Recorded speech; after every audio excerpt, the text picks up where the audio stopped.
everyone, welcome to Praise the Run, episode 12. I'm Ben, the MrBenShow. This is my channel, and this is Patrick. Me. Also Litterdud. His channel is down below, along with all the links to our social, along with the Cash App to donate to the channel, and the Macari store if you want to buy some Pokemon cards. Yeah, Patrick. I guess let's get into it. You playing Marvel Snap still, I imagine? So loud, sorry. No, you're fine. You're fine. Yes, I am. I am. Down. I have a day, maybe 2 days left to get to the level 50 to accomplish what I wanted to.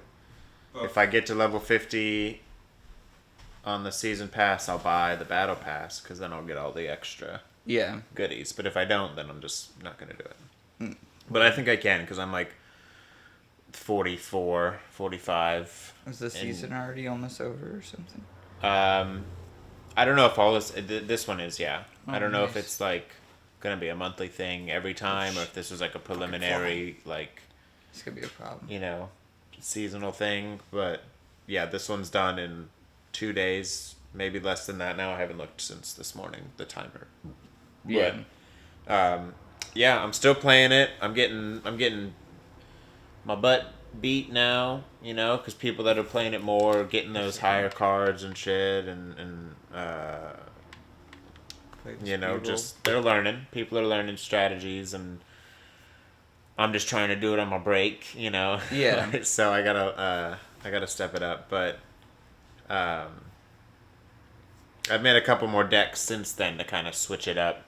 Nice. Switch up how I've been doing things. Yeah, so that's been kind of helping, so we'll see. You've gotten into the more strategy element of it and everything like that. Yeah, because eventually you get cards, that work really well together, and so, like, and then you see other players play cards that you haven't got yet, and you're like, I'm going to get that card, and then this will work really well for me.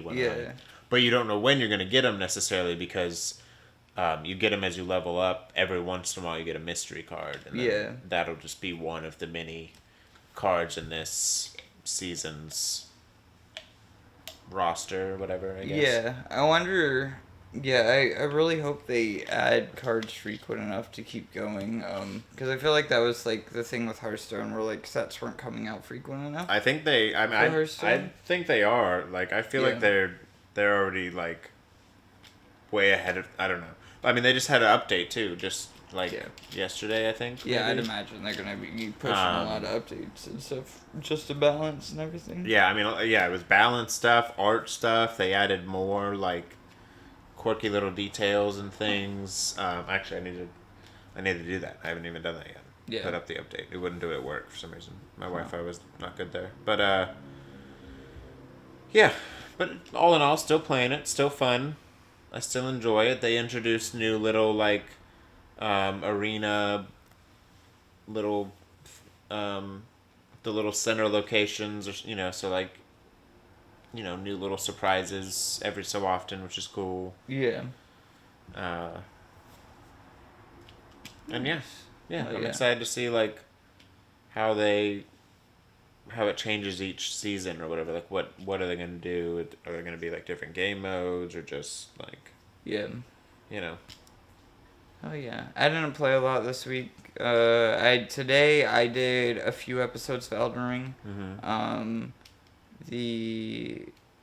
That was a lot of fun. I can put up my B-roll now. We can just go back to that. This is an episode that's supposed to be releasing soon. I'll probably put it out after the podcast.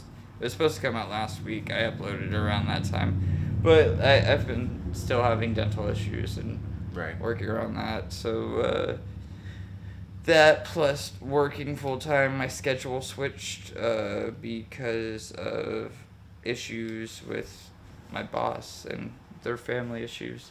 So she couldn't be there, so I had to move to a different shift with a different leader. Right. Which is unfortunate. So my sleep schedule is back to being different again. Right, all over the place. I gotta make sure my days are off are gonna be back to still normal days off and all that stuff, but yeah, getting over my sleep schedule and balancing that out along with dental pain and stuff. That was pretty hard this week, but I did get to Melania today. Oh, nice. That was the big thing. I got to the bottom of the leg tree, and I started fighting Melania. Yeah. That was like half of an episode, and then I was like, okay, well, I'm sure next episode's gonna be this the whole time. The whole time, yeah. Her phase 2 is fucking crazy. Yeah. Yeah, that's a badass boss fight. I'm excited. I'm doing very well against her, but she there's a couple moves that just like fuck your day up. Right. Which is every Souls boss, but I'm excited. Of course. That's cool though. Yeah. It's exciting you made it there. Yeah, I'm excited. There is one boss that I haven't done yet. That's another big boss that I gotta go do after. I was gonna take a detour before I got to her, to go do that boss. That it's like a secret boss in Crumbling Azula. So I gotta go back there. But other than that, yeah, I have Melania. I have that other boss, and I think I just have the big boss. After that, I'll do a sweep of all the little like side bosses and midnight bosses and all that stuff too beforehand. Oh right, yeah. I don't really care if I miss too many more areas that are optional, like the magic towers or whatever. Like I've seen enough of those. I don't need to kill 3 turtles again or do whatever to get in the magic tower. Right. I'm not a magic build, so like I've done enough of that. But no, I don't need a Mind Stone or whatever it's gonna give me. I have my build set pretty well. You don't really have to hit all the other stuff. Yeah, I'm ready to get to the end, and then I don't think I'm gonna do New Game Plus right away. I kind of want to wait until DLC get announces. Makes sense, yeah. Because I would like to have a fully leveled character before going into the DLC. Yeah. Because usually the DLC is very in-game stuff. It's even more in-game than the in-game. Yeah. Even though you do it before the in-game. At least that's how most of their DLCs are. But this could be a PvP DLC, who knows? I have a funny feeling, I've said this many of times, and other people, Game Awards is probably where it's going to be announced. Yeah. That's where Elden Ring proper was shown off. Or that was Summer Games Fest, actually, of 2020. But then, yeah, I assume Game Awards is when they'll show it off, and then March, on the 1-year anniversary, is when it'll finally release. We'll get like a good minute trailer. Yeah. At Game Awards or something. It doesn't have to be much for From Software to be like, ooh, something. Right, yeah. True. It would be crazy if they have that and then also their next game, because apparently they're working on multiple other games. Oh, wow. And I'd imagine an Elden Ring. Both. Yeah. I'd imagine an Elden Ring sequel is underway now. There's been a rumored Armored Core for a while. There hasn't been a new Armored Core in a very long time. Yeah. I think the 360 was the last one. It's been a minute. And then, yeah, I don't know what the next... People want Bloodborne 2. I want Sekiro 2. Right. But I could see them just doing a completely different IP. We talked about how there's I'm getting way off frame. I just noticed that. I wonder how long I've been sitting off frame. My bad. The Patrick's way over. I could fix that. I haven't even paid attention. My bad. I wasn't paying attention either. I was trying to be you because you started off. I always ask what you're playing. Let's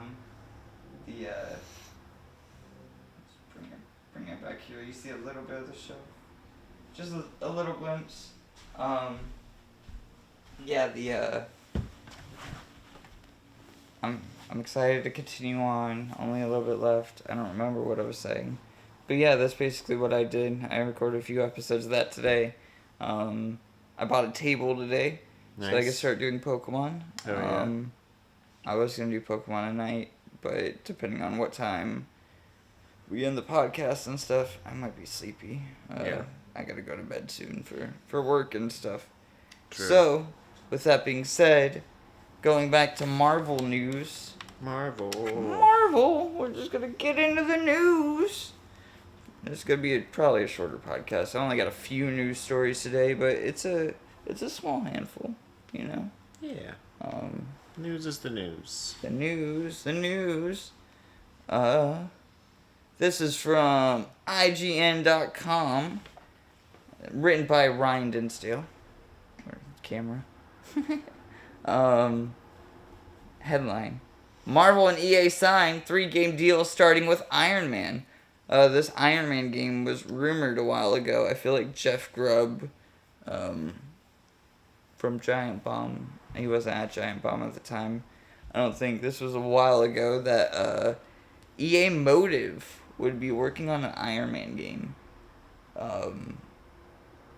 And he said that, and that was that. I was like, oh, okay, cool. And then we heard nothing about it until today, or 5 days ago. This was Halloween, actually. Marvel has entered an agreement with FIFA and Battlefield publisher EA to make at least 3 action-adventure games based on Marvel Comics. As reported by Bloomberg, this deal will begin with the previously announced... Oh, it was announced. That's right. They announced that... They didn't announce a showcase. Was it just a tease? I don't remember.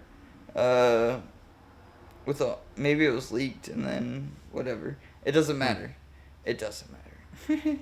Though details of what's coming after Iron Man are still thin. Each game will feature its own original story set in the Marvel Universe. Perhaps known more for its sports and traditional shooters, EA is looking to increase its offerings with the Marvel deal. We have an intentional, deliberate strategy to have a balanced portfolio, said Chief Operating Officer Laura Meal. I don't know. I'm probably fucking that up.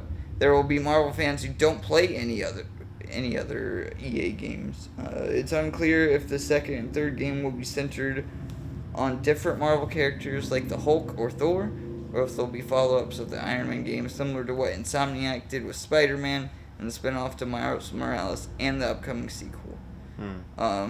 EA Motive is the developer behind the upcoming Dead Space remake and has previously worked on the likes of Star Wars Squadrons and Star Wars Battlefront 2. Along with DICE. DICE was Battlefront. But Squadrons was recent. People really like Squadrons. Does an Iron Man game do anything for you? I think the sound of flying sounds fun, but I don't know what an Iron Man game looks like. Yeah, I mean... We got that VR game a while ago, and that didn't entice me. He's not really like an exciting superhero to me. No. I mean, he has a lot of cool gadgets and stuff. I'm not going to get into the politics of how I feel about superheroes. But yeah. I don't know, like... He has so much stuff. Like, they can... And plus, I mean... I honestly... Yeah. Because you get so much of his tech in Spider-Man, I can see them doing that pretty easily. It'll be a similar feel to that, I guess. But I wonder if they do tie these together. The other game that I was thinking about, that was another Jeff Grubb leak, rumor, whatever you want to call it. It wasn't really a leak, but it's something you said that was happening, was that there's a Black Panther game coming. Oh, right. That's true. That's different from the one with Captain America in World War I that we saw. A separate Black Panther game that we talked about. That would be an open world Black Panther game. So, is the 3-game deal this Iron Man game, this Black Panther game, and they waited out for an Iron Man 2 or a Black Panther 2, depending on which sells better. Yeah. Will it be a third game? Will they all tie in together? Like, I'm very interested. I don't think it'd be cool if Motive they did, would be doing but all of it though. I don't know. Because I think the idea would be to give three different studios, a Marvel game. Oh yeah. That's what I would like to see. I would like to see. I mean, Motive's cool. Their Squadrons was good. I want to play Dead Space. You know. So Iron Man's cool. I don't remember who was behind the EA Black Panther game. I don't know if that was in the passing comments. But I would like to see a Respawn game, Marvel game, that does cool. Apex and Titanfall and Star Wars. The Star Wars Jedi Fallen Order. Yeah. Specifically. Just because they've proven, like, melee action combat is something that they can do. Yeah. What hero that would be, who knows. I want a Punisher game. A new Punisher game would be sick. I'd be down with that. Why can't we just get all of them? Like, can we just get an Avengers game and get, like, 20 heroes in the mix? We did get an Avengers game, and it failed miserably. Remember that one game? It was like a top-down almost kind of game. You could pick, like, from all the heroes, and you could just build a team and run around and do cool stuff. Marvel Heroes Online or Marvel something. Yeah, DC has one of those. Yeah, I want that, but, like, open world in the streets of whatever. Lego Marvel, the first one. Yeah, of course. I mean, I love Lego Marvel, but I want, like, the quality of Spider-Man, but all the heroes. You know, like, I want Mr. Fantastic Punch and, like... I get you. They were going to do that with Avengers. They tried it. Or they added do the Fantastic Four. Can we get a Fantastic Four game? Yeah, that would be interesting, too. Because then at least we get 4 heroes. Those characters are also very boring as well, I think. Like, Reed Richards is not an interesting character, in my opinion. I mean, the only fun one would be to be stretchy. I'd like to stretchy hand grapple around and shit. He's not funny or, like, quippy or anything. Oh, right, yeah. None of them have... like, character-wise, they're all, like... Yeah.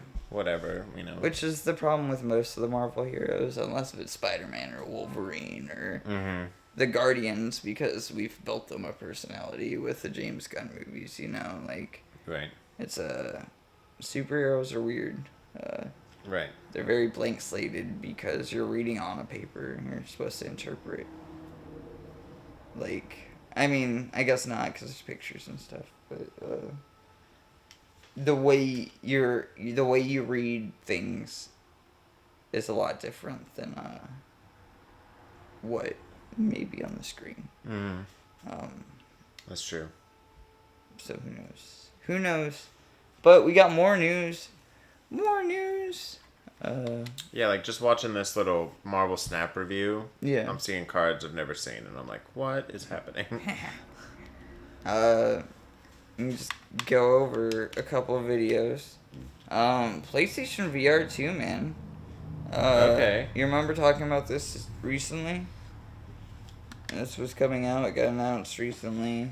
Or shown off. We talked about the headset being showed off. And stuff like that. We finally got a price, man. Okay. This is straight from the PlayStation blog. PlayStation VR 2 launches in February at $549.99. Wow. You know, that's cheaper than I thought it was going to be. Pre-orders for the PSVR 2 headset, games, and PSVR 2 Sense controller charging station coming later this month. Over the past several months, we've introduced PlayStation VR 2 and provided glimpses into the next generation of virtual reality gaming, which will allow you to escape into new worlds while feeling a groundbreaking sense of immersion. Today, I am very pleased to announce that PlayStation VR 2 is officially launching on February 22nd, 2023. PlayStation VR 2 Sense controller charging station designed specifically for the PSVR 2 Sense controller will also launch the same day. Here is the PSVR 2 lineup and recommended retail pricing for each product. Availability in each country is subject to local import regulations. The PlayStation VR 2 itself, $549, 599 euros. Or is that pounds? One of them's euros. One of them, I think that's euros. And then pounds is $529.99, and then 74,980 yen. Wow. Is the recommended retail price for. That's a lot of yen. Yeah, it's about. It used to. My brain converts it as yen used to be $1 per 100 yen. But I know yen is down, so I know that's not right anymore. That's a lot. Yeah. I feel like you should get a. That's just a lot. It's like it's such a big number. You know? So if you're going to the store and you just got thousands of yen. Yeah, dude. This doesn't come in with a pack-in game or anything either.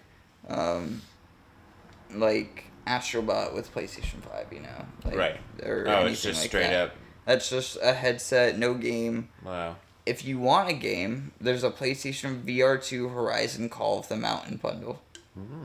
It's $599.99. Okay. So that's a $50 game. It's not a $70 game, but it's a $50 game. Yeah. At least that's what they feel like they can charge on top. Who knows when it's released by itself.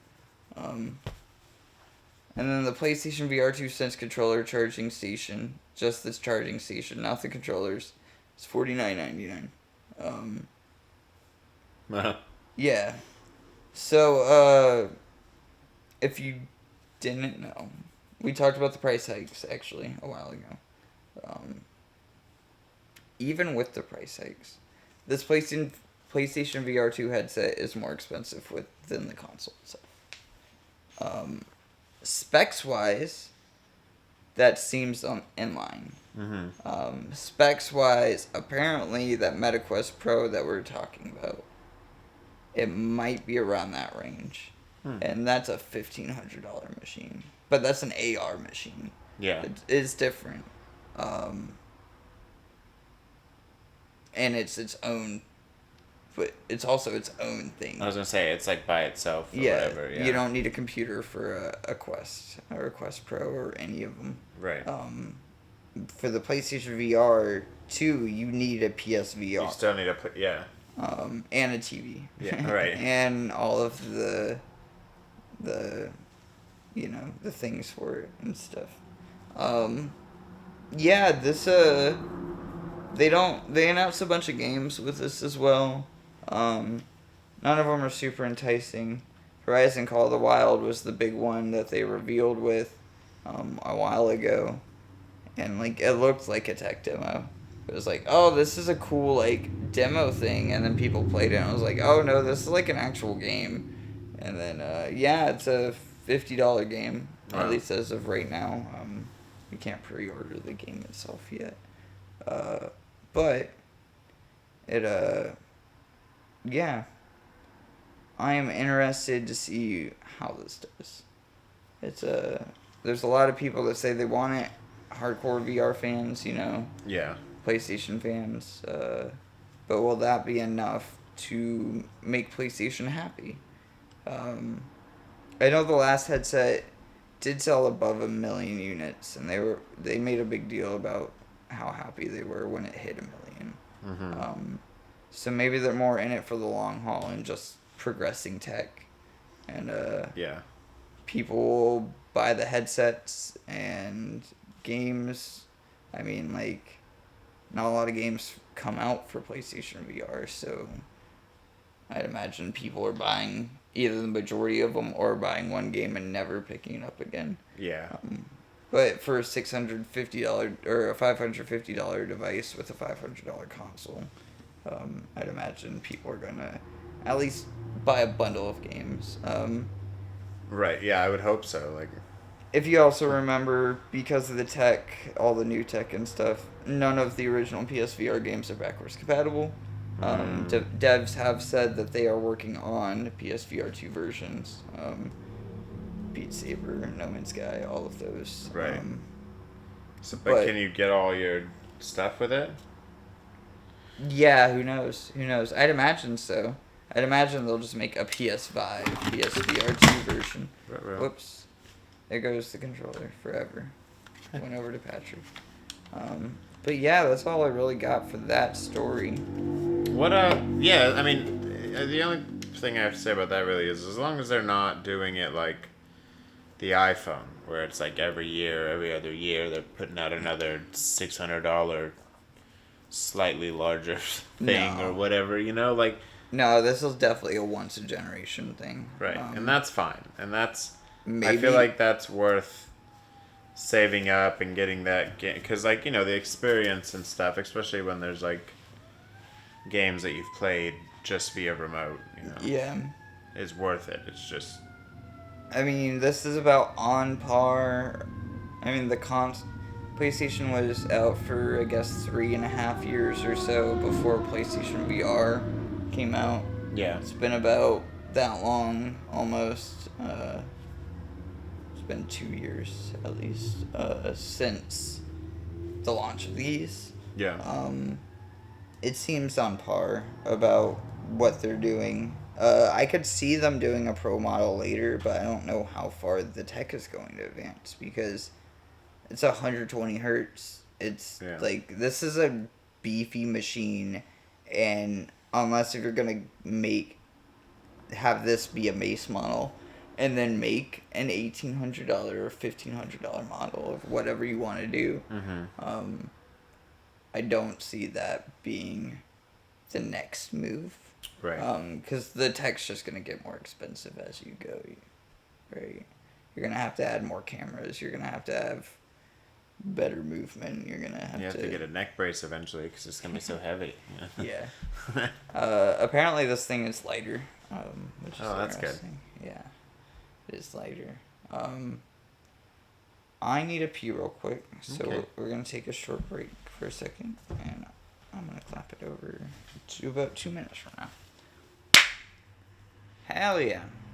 Pee is done. You ready for the next news story? Another one. Well, I got 2 more left. This is going to be a really short episode, probably. It's going to be like 40 minutes or so. It depends on how long we talk about these next 2 things. Hell yeah. I'll do a little dance at the end. Yeah. I'll dance us out. Nah, it's all good. You don't have to do that. Okay. You'll be out of frame. Yeah. What do I want? God of War Ragnarok, man. God of War.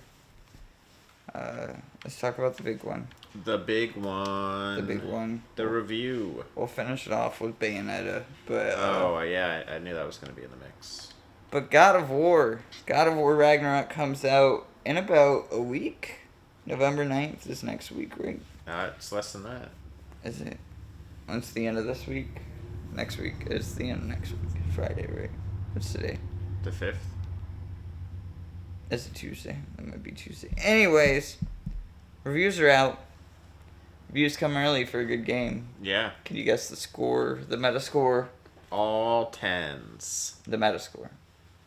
Oh. It's out of 100. Out of 100? You know Metacritic, right? Probably 98. That's close. I don't think any game's gotten a 98. Maybe Elden Ring was a 98 at one point. 93. That's a little closer. You got a 94. 94. That's 94. Hell yeah. We'll go into a little review from GameSpot, written by one Timur Hussein, also from Giant Bomb. God of War Ragnarok review, Blood, Sweat, and Tears. Sony Santa Monica brings back what made the original God of War reboot great and delivers another fantastic story with exceptional writing. God of War Ragnarok is a lavish production with pristine visuals, drop-dropping scale, crunchy combat that is satisfying as it is brutal, in a world that begs to have every corner and crevice explored. It's a spectacular blockbuster, but these are the least of its achievements. In a game where a hulking god rips all manner of creatures limb from limb, the most shocking moments aren't bathed in blood but carried by poignant words and heartfelt emotions. They are a former god of war known for mercilessly killing his kin, finding the words to empathize with loss, a despondent child imploring a father to break a self-destructive cycle, a moment of tenderness in the life of a boy that has weight on the world of his shoulders. Okay. Yeah, people are saying the story's good. And the game's good. I feel like the people are thrown off about a lot of the conversation about this game because people are like, yeah, it's more of the same. And more of the same isn't bad. More of the same is really good. Mm-hmm. But if they did more of the same again, it would be diminishing returns. A third time? Yes. Which is the smart move on why, I guess, they saw this ahead of time. And Cory Barlog's, I guess, talked about it as well. Of, like, they have a reason why this is a two-game story arc. Right. Yeah. What is your take on that? I mean, I'm glad that it's more of the same. Like the... Yeah. Because, I mean, the first one's great, and it's nice that it's just, you know, it's more of the same, but it's also, I mean, you know, they're older, so they've learned more and stuff, so it's like same but different in a way. I don't know how far later this is. I think it might be 4 years or so. I'm sure I could Google it, but it's not a big difference. They are older though, and I've seen some complaints about it, about angsty teenager Atreus storming out of the room too many times and stuff like that. Yeah, I mean, I feel like that trope is probably pulled. But other than that, I'm so excited to see, like, more of this world, more of the characters, the realms that we didn't get to go to in the first game. Did you play the first game at all? No, I just watched other people. Yeah, that game's really good. It's worth playing through. Yeah. God of War Ragnarok's good. Who would have thought? Yeah, I mean, I like God of War, so there's a lot of impressions out there. People are allowed to talk about like the first 5 hours of story or so, along with a review of the game. Spoilers aren't allowed yet, I don't think. But the game's not out yet, so a spoiler mode of it wouldn't be. Nobody would know. Nobody would know what the game is yet, other than reviewers. So I imagine we're gonna start seeing that soon. But I don't know. It seems like it's cool. I'm ready to fight Thor. People say Odin's really cool. Yeah, I'm excited. Yeah, and I like these like movie games. Prestige, like, you know, like the games that like it's a whole, like, there's camera angles and everything, and the shots and everything's thought of ahead of time. There's, you know, direction involved, and it's like, you know, it's like you're watching it, and then also you get to play it. Like, I love that. Yeah, that was a big thing about the first one, was that it was all one single take through the whole thing. That's great. I love that. So, like, them, you know. And they did say that they did do it again for this one. It just wasn't as touched upon. It's not as novel now, right? Right, of course. But, like, you know, it's still still impressive. Great. Yeah, absolutely. Still very impressive. I do agree that a third one of these might get tiresome, especially people are saying this game is longer. I could see a lot of snow and stuff like that getting old. Yeah, for sure. I'm also the idea of us going to another mythology like Egypt and Japan and all of the others that have been kind of hinted at through the story. Yeah. And stuff. I think would be super interesting. And I know a lot less about especially Egyptian mythology. Right. The Japanese mythology as well. Yeah. There's Tyr, the Norse god of war. So I think it's funny. I still think it's funny that he's bigger than Kratos, but yeah, dude, God of War's good. Yeah, I mean, I'll definitely check it out because I'm a fan. Hell yeah. Well, God of War. got a 94. What do you think Bayonetta is sitting at right now? How well do you think Bayonetta 3 did? The Bayonetta 1 is at a 90, I think, and Bayonetta 2 is at a 92. I mean, I've heard... We talked about diminishing I've seen returns as some well. fun things about it, but also there's some controversy right now with it. I don't know if that has anything... I don't know if that comes into play at all, but... No. People, the controversy of the voice actor getting underpaid and then her lying about it. Remember, that was the other half of that story. Yeah, that's true, yeah. Her lying about it and really, doubling down on those lies. Yeah. I'd say probably an 86. Close. We're getting there. Is it at an 88? Oh, wow. Okay. But we did talk about diminishing returns. That is less than the other two. Yeah. Let's see. Let's scroll down. Let's see what people say. Who should I... Let's go to Nintendo Insider. We got Alex Seedhouse on his Bayonetta 3 review.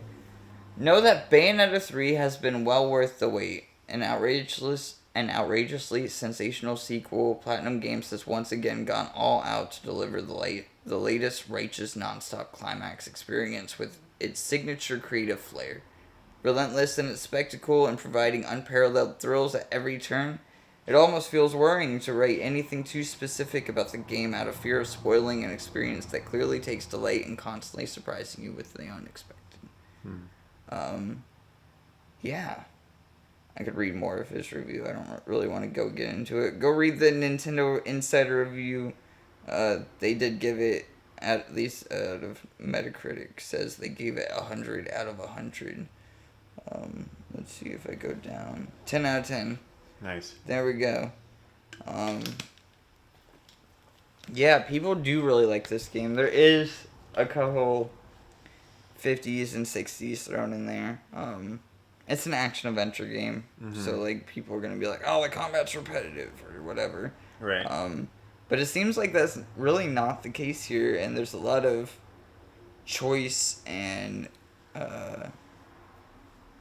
the whole kaiju battle mechanic that this game is displaying as a thing now. Yeah. People seem very, very happy with it. Because it looked like it was going to be slow. Apparently it is slow, but the other monster that is also so slow with you that it feels still super fluid to fight. Like, it feels matched and everything like that. When I say slow, it's not like you're sludging, right? You know, but like it's definitely like you're not Bayonetta, you're not nimble, right? You're a giant kaiju monster. Yeah, right. But yeah, it's that's super interesting. I really like Bayonetta 1, and then Bayonetta 2 is amazing. I want to play Bayonetta 3. This game got announced forever ago. 2017, dude. Oh, wow. Was it that long ago? Yeah. Jeez. Yeah, and they just showed a logo. It wasn't until, like, within the last year that we saw the first trailer, Bayonetta 3. Yeah, this game has been in development for a while. I mean, same thing with God of War. God of War was 2018. Yeah. This is 4 years, right? 4 years. It's been a while for God of War 2. But obviously it shows that time can make great games. That's not always the case, but it's definitely Platinum has done it again. Right. It's interesting. I think that Platinum is so hit or miss with their games. It's like definitely a one for them, one for us kind of scenario. Yeah. Where Babylon's Fall came out not too long ago and was a major flop, and they announced that they're shutting down the servers like within less than a year of it being out, you know. Yeah. But then you have games like Nier Automata and Bayonetta, which are phenomenal games. Yeah. People are still playing and shit. Thrown in the mix. Or Astral Chain, people were like...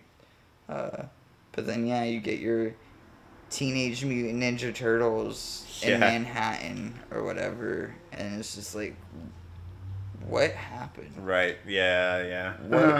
What was lost here? Did you guys have the B team doing it and they were sleeping the whole time? Right, just like, take care of this for like, me. It's like going from a 10 to like no shit a 40. Like, yeah. And then going back to a 10. Like, it's so strange. And they're the only developer that I know that's like that.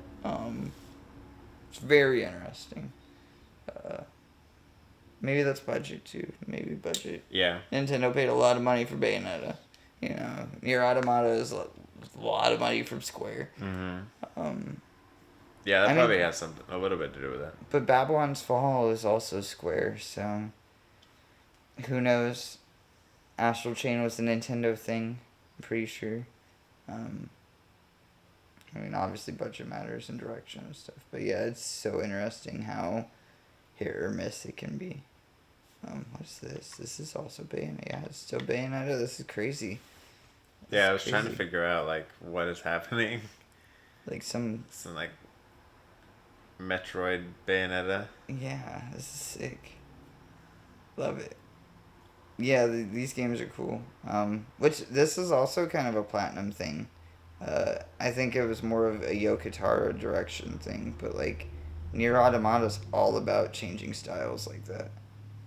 Yeah, I love that's always fun. Yeah, going from a third-person action game to, like, a straight-up shmup to a side-scroller to a platformer. Like, it's all over the place. I love it. Bayonetta 3 is good. Who would have thought? Right, yeah. I mean, even with the diminishing returns, as we talked about, like, it's... Yeah, it's still not much of a diminishing return. I guess the gap has been long enough. Like, it's been 5 years since they announced Bayonetta 3. But Bayonetta 2 is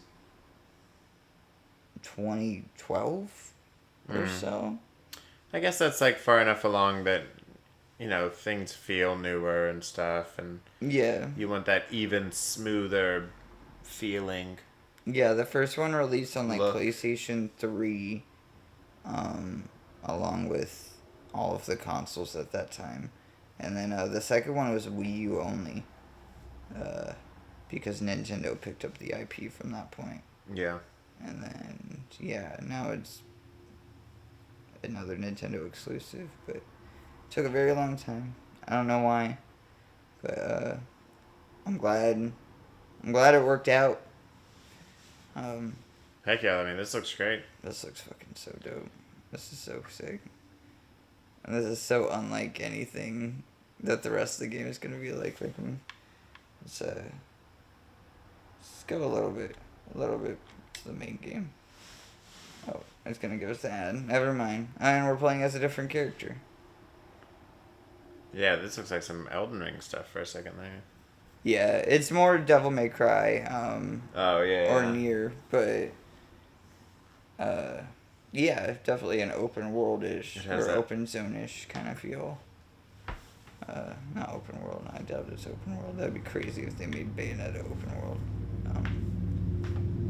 But yeah, there's a parry, there's a dodge, there's a dash. Yeah, dude, crazy. That's great, yeah. Crazy game. Games are good. Who would have thought? Games can also be bad, but this one was I was worried about at the end because of all of that controversy and stuff, that I'm really glad to see that it hasn't affected the reviews and stuff like that. Yeah. We have yet to see what sales are like, but I would hope that it doesn't affect sales either. I want this game to sell well. These games don't sell a lot, so 2 million might be a lot for this. But those first couple of games didn't reach much higher than that, especially because of the second one being on the Wii U at the start. Now they've ported the first two to Switch, but yeah. I'd imagine this is gonna do pretty well. Yeah, I think it's gonna do really well. I think it'll do at least 1 million. Yeah, at least. Well, that's all the news I have. That's all the games I've played. Anything else? Before we, call it? Do anything? No, that's it. I mean, I played Insomnia. That's the only other game, yeah. Nice. Just because it's on the Game Pass now. Insomnia, Rebirth, and... Oh, Amnesia. Amnesia. Amnesia Rebirth. Different brain issue. Sorry. I get all my brain issues mixed up. Amnesia. Schizophrenia is what I was playing. Insomnia. I was like, that's some indie horror game. That sounds dope. I might have also played that. Who knows? Yes, Amnesia Rebirth, and Soma. Yes. The third one. Yeah. Yeah, Soma. Yeah. I only downloaded the first one right now. I'm not going to get ahead of myself. Soma is its own thing. Right, but I'm saying, in that whole package, all of them. Oh, so you did straight up the collection. Yeah. Yeah. But I'm going to try to do one game at a time.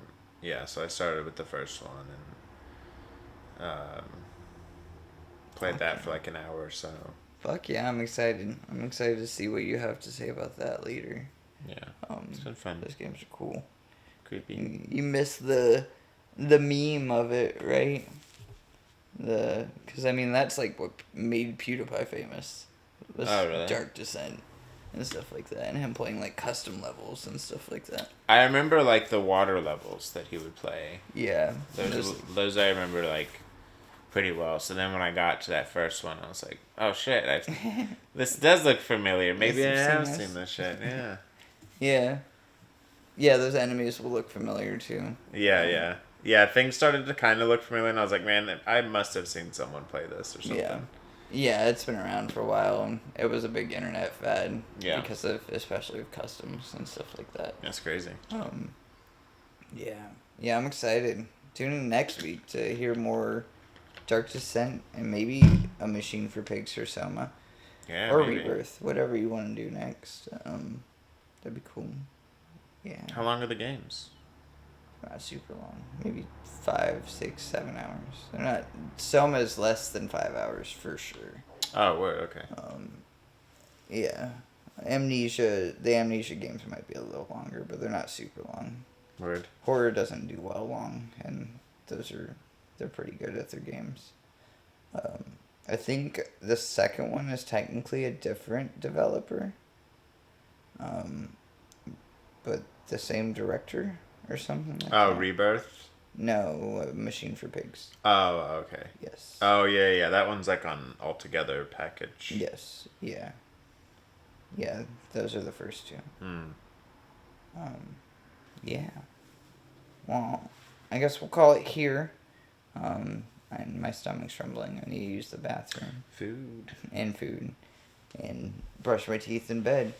Nice. So with that being said, like I said, I'm Ben, also the MrBenShow. This is my channel. This is Patrick, also Litterdud. Litterdud. All of our socials are down below. Check us out. Along with the Cash App to donate for the channel and the Pokemon store if you want to buy Pokemon cards. All the shit that I will be opening on the store in the future. Yeah. Or opening on the channel in the future. Along with stuff that I opened a long time ago. And stuff in between. And I will open my socks and sell feet pics if you're curious. Yeah. Not on my store. Not on your store, on my own. Just hit me up in the DMs. There's websites for that. You can make that easier than... Yeah. Maybe I'll get there. If 5 people hit me up, I'll find a better way to do it for you. Word. Yeah. I didn't do any promotion for the last podcast, so... No. That should be part of the promotion, I guess, if you want to promote it. I'll send you some feet pics for free, just for advertising, yeah. Word. Hell yeah. Well, like I said, I need to use the bathroom. I need to shit so badly. It's been fun. All right. It's been real. Peace out, Cub Scouts. Bye. See